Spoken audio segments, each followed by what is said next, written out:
Very sad and confusing times for everybody.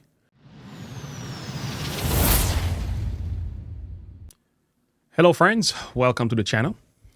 In today's video, we're going to be speaking about Pastor Ronkelly's recent farewell video and some articles that are about that situation. And we're going to read some comments as well. This is a tough one for me. I will tell you, in the last 6 months, I've been listening to Pastor Ronkelly.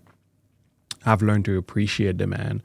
I felt bad that I'm like, I should have learned and heard about this man way sooner, but I didn't know. Fulcrum 7 stated here that the Pastor Ronkelly's farewell event felt more like a funeral to me. Certainly does. Well, let's look at a number of things here. So here's a bulletin of what this is all about, Pastor Ronkelly. And as you look at this, one thing that stands out to me very quickly, you see many names here of different, as far as the prelude is concerned, education, congregation, music, and so on. What you do not find is Pastor Ronkelly anywhere on this bulletin for anything at all. So from what I've heard, he was not allowed to speak.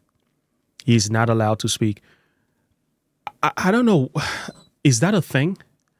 Because you guys are going to have to help me out. I've been a Seventh-day Adventist church since 2010. I never heard anything like that.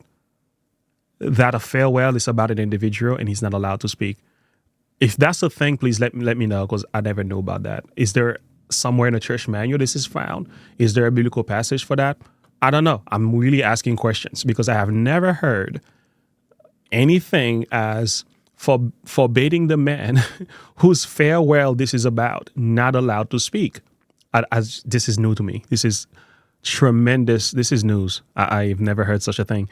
Anyway, we have a lot of pictures here, individuals as well. From what I've heard, it's a good thing. Here is the man with his wife. We're going to read some comments as well. We're going to watch a couple clips here and there as well. Tough one indeed. So, yeah, it certainly does feel like a funeral. I can understand why Fulcrum 7 said that. So, yeah, you could tell he was loved as a minister. He was certainly loved and appreciated by his church. And I think that's a good way to go. I just don't like the decisions that were made leading to his termination and eventually him being let go by the church. I think that was wrong. So anyway, let's read some comments here. We're going to read, first of all, let's look at what the Village SDA Church had to say. A bittersweet farewell, they said. Yesterday, our village church family gathered for a heartfelt and bittersweet farewell ceremony as we said goodbye to our beloved senior pastor, Pastor Ronkelly.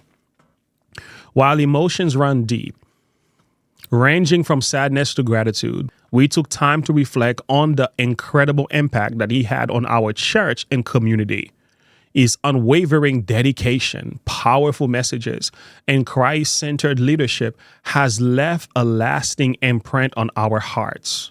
Though goodbyes are never easy, we find comfort in knowing that God is in control and that his plans are always perfect. As Pastor Ronkelly and his family step into a new chapter of ministry, we pray that God will bless, guide, prosper them abundantly. Thank you, Pastor Kelly, for your years of faithful service. You will always be part of the Village SDA Church family. Okay, so that's what was said here. So some people agreed with the message. Some did not agree with the message. Jeremy, very sad and confusing times for everybody. We have another comment here coming from Pago. This is on Facebook as well. Since Pastor Ronkelly is no longer at the Village SDA Church, I do not listen to the sermons. Well, I did listen to a few times after, but not the same at all. His were always such a blessing. Really feel sorry for the Village Church. Yes, we can say God is in control, but evil will continue to happen until our Lord returns. This evil should have never happened. Got a point. Claire Britz had this to say on Facebook. Thank you, Pastor Ronkelly, for your leadership through this time. You show true strength and character. May God continue to bless you on your ministry with him. May he be your strength now and always. You are much love, and your light reflects his. Thank you for your online sermons that bring hope to us all of the love of God in his soon return. So these were some people who agreed and say farewell, goodbye. There's a comment here on Facebook that I found very interesting. This is coming from Life Giving Water Saves. He did not agree with this, and he took a bold stand. And this is what he said. Let's read this. Sadly, this shows that the body of believers, actual church, are powerless within this type of top-down corporate structure, which pushes uniformity everywhere and think as we do, or else face termination. Has bees to a nest. The Village SDA Church attracted like-minded Adventism all over the world online who sought a place for guidance based on their differing beliefs concerning the pestilence situation, etc. The corporate leader seems to have successfully disbanded what to them will be the ringleader by removing both Vine and Kelly, who both challenged them, as well as the mainstream government-led agenda. I'm not sure if that's the reason why this happened, but I think challenging the position of the church and the reaffirmation statement played a role. But I wouldn't say so much because they stood against Pestilence 19. He would be more concerning the statement of the church. In other words, Pastor Ronkelly is like a collateral damage to his stance against it. So anyway, let's keep reading. As can be seen from the many genuine positive feedbacks from sympathizers, their removals has wounded and traumatized this movement, and it sends a strong message that basic freedoms aren't actually a mirage. Declaring that freedom of assembly and conscience are not welcome here. It is a concerning state of affairs, and for the members and leaders of this movement to allow this outcome is really troubling. Where are they, all the strong men and women with strong voices? Where do people now gather to speak on pertinent issues of freedom of conscience, mRNA, CBDCs, etc.? What precedence does this show to the younger members? We ought to be brave and defend this little flock and prepare their minds for future attacks on individual liberty. No one is chained to the pews. Vote with your feet rather than to sit there sheepishly. You need something tougher than petitions, which have fallen on deaf ears and flat out ignored. Possibly rent a place and continue with your chosen pastors. With the winter now over, you have all the space outside given by our Creator to gather as a church and to show that you will not be intimidated. Whether any negotiation folding so easily will only empower the authoritarian regime. My goodness. You know what? I'll tell you what. This individual got a point. Now, I will not fault the church per se, because I think they fought back and did what they could. And after a time, people get tired. People get tired. Let me show you what I mean by that. So this is Nathan Kelly in his message on YouTube. He had this to say, which I thought was spot on. Sometimes you get tired of fighting the power, especially when, unfortunately, I think there are some people in our leadership position that will not change their position. They will not change their minds whatsoever.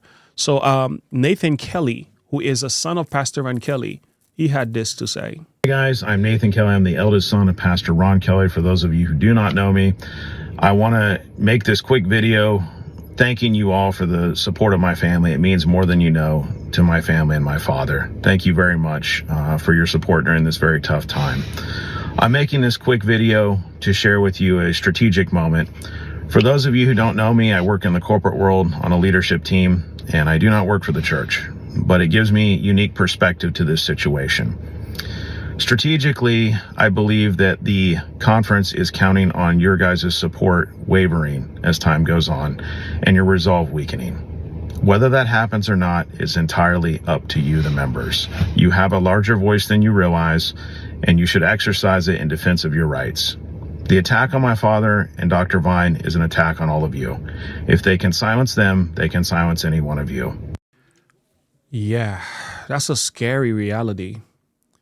But he got a point.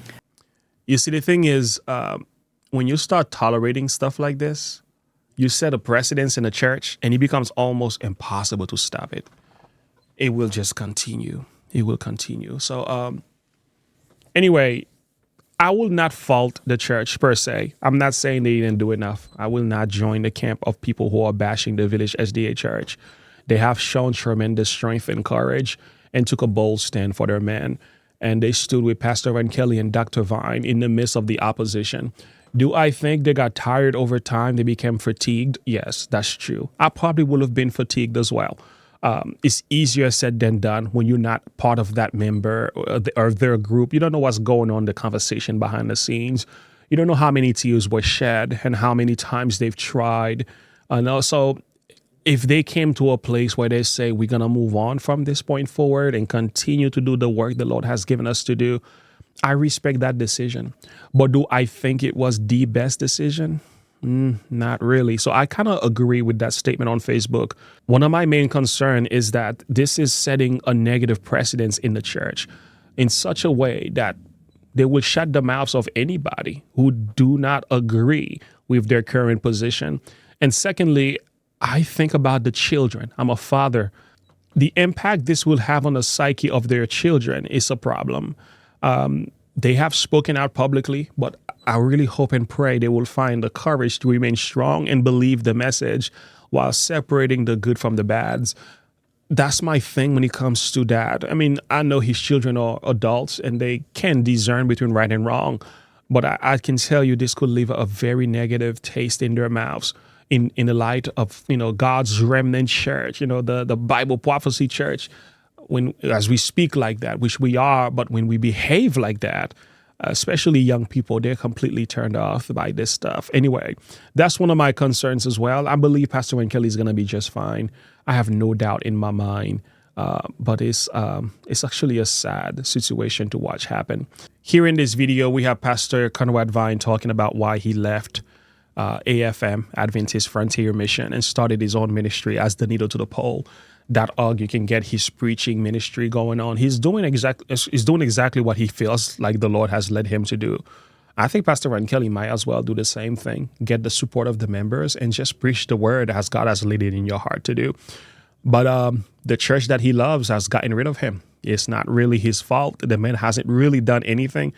One of the struggles that I have with some of this, by the way, I still don't know what he is guilty of. I have yet to understand what laws he has violated, what bylaws, what church manual violation is there. I have yet to understand what biblical standard has been violated here. It's not stated. It's not clear. We don't know what it is. All that we know is he's got to go, but we still don't know why he's going. Anyway, we can have our protests and discussion on this matter. I've had several videos about this. Here is Dr. Conrad Vine. As you know, I'm transitioning from AFM to ANP, and that's a big change in my life. I'm going from a salary in healthcare to no salary and no healthcare. That's like a big change in life. And I've got a wife and the kids and mortgage and so forth. So this is like a step of faith. And God has always come through in life, but I'm praying about this kind of hard right now. But sometimes transitions in life are necessary. And I'm basically doing this because the powers that be destroyed Village Church and Pastor Kelly to get to me. And they'll destroy AFM to get to me as well. So I'm stepping aside so my missionaries don't get hurt. And so I understand that's the price to be paid for the preaching, and just trusting that God is going to lead in the coming months ahead. So it's called As a Needle to the Pole. I thought the book Education would be a good place to start. And it's an2p.org, an2p.org online. And I submitted my resignation last Sabbath night about midnight And the board accepted it Sunday morning, and by 5 o'clock that afternoon, it was up online. It was remarkably quick. But this has been in the works for at least 2.5 years, with a 501c3 behind it and stuff like that. But I've come to the conclusion that time is so short that I want my gifts to be used in the best way possible for God's kingdom. And I can do administration or I can do preaching. They can hire another administrator, but there's not many preachers willing to preach just unadulterated truth, so I'm going to focus on that. And that's my contribution to end times. And that means a big loss, lots of sacrifice and so forth. But I think, given the seriousness of where we are in salvation history, we should all be asking ourselves, am I using my life, my energy, my gifts in the best way possible for God's cause? And that involves some of us making some hard decisions, as my wife and I have made recently. So thank you very much, everybody, and God bless. So tell me, friends, where do you stand when it comes to this situation? How do you feel about it? When I read and look and pay attention to what's happening, this is the quotation that came to my mind. She said, the high-handed power that has been developed as though position has made men gods makes me afraid and ought to cause fear. It is a curse wherever and by whomever it is exercised. This lording it over God's heritage will create such a disgust of men's jurisdiction, and a state of insubordination will result. The people are learning that men in high position of responsibility cannot be trusted to mold and fashion other men's minds and characters. The result will be a loss of confidence even in the management of faithful men. I agree. This is going to create chaos in the church. It's going to disturb many of the faithful men. They're not going to be trusted because of the high-handed power of some who position themselves as if they are gods. That situation, I completely oppose, and I voice my opinion against it. Pastor Ronkelly and I are talking. We have spent some time on the phone praying. The man is hurting, but his spirit is strong. He is not a weak man. He is not a weak man. But we are talking. Hopefully in the future or so, he might be on Advent Media Connect. So keep this matter in your prayer. Pastor Ronkelly is coming to Advent Media Connect. I'll keep you posted on the date. Pray for Pastor Ronkelly. Pray for the Village SDA Church. I will not blame them. I will not push back against them. I will not fault them for this. They were in a tough position as well.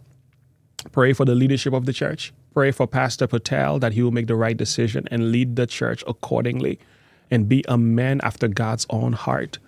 We also pray for the leaders of the church as well. I don't condemn these men, but I do believe they are in the wrong here. I do believe they are in the wrong. They could have handled the situation in a different way. I wish I knew what Pastor Ronkelly was guilty of. When it comes to Dr. Vine, you can make a case, right? You can make a doctrinal case against Dr. Vine. I will still disagree with the cancel culture, but you can make a case against them. But when it comes to Pastor Ronkelly, I don't know what he did wrong. That's the one that disturbs me the most. Anyway, I can say a lot more.